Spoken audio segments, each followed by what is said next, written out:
आप जरा सुनिए तो। ये बात बिल्कुल सच्ची है, फिर भी फिल्मी लगती है। फिल्मों में ऐसा होता है ना कि एक स्त्री को गुंडे छेड़ रहे हो कि एकाएक दीवार की आड़ से या झाड़ी के पीछे से नायक आया और गुंडों को मार भगाया, बस फिर प्यार हो गया। आपकी तरह मैं भी इन बातों पे ना पहले हंसता था कि क्या गुंडों और नायक में पहले से एग्रीमेंट हो जाता है, पहले से योजना बन जाती है, वरना आदमी भी दीवार की आड़ में खड़ा रहकर छेड़ने की राह क्यों देखेगा भला। मेरे साथ भी बिल्कुल फिल्मों की तरह ऐसा ही हुआ। मैं जानता तो उसे काफी दिनों से हूं, मेरे घर के मोहल्ले के बगल में रहती है वो। प्यार, उससे प्यार कल की घटना के बाद हुआ यो कि मैं शाम को तालाब के किनारे बैठा था, सूरज ढल रहा था कि तभी एकाएक किसी स्त्री की चिल्लाने की आवाज सुनाई दी और मैं खड़ा होकर क्या देखता हूं, जरा दूर पे दो गुंडे एक स्त्री को परेशान कर रहे हैं।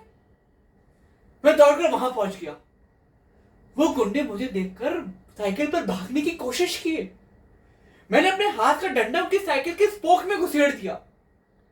स्पोक्स कट कट करके टूटे और दोनों जमीन पर आ गए। मैंने दोनों को उठाया और मार भगाया।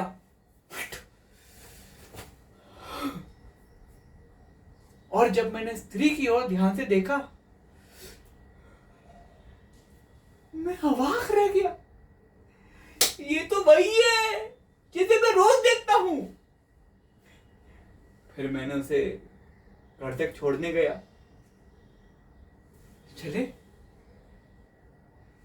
रास्ते में दोनों चुप, किसी का मुंह नहीं खुलता था। फिर मैंने अपना पहले मुंह खोला। आप बहुत घबरा गई थी ना? आपने क्या सोचा कि क्या होगा? भाई साहब, उसका जवाब अभी भी मेरे कानों में गूंज रहा है। उसने कहा, मैंने सोचा कि आप जरूर आएंगे और मुझे बचा लेंगे। कल जब मैं दफ्तर के लिए निकला तो वो खिड़की पर खड़े होकर भी राह देख रही थी। मुझे देख गई, मुस्कुराकर हाथ जोड़ दिए। और शाम को जब मैं दफ्तर से लौटा तो मेरी उससे खूब बातें हुई।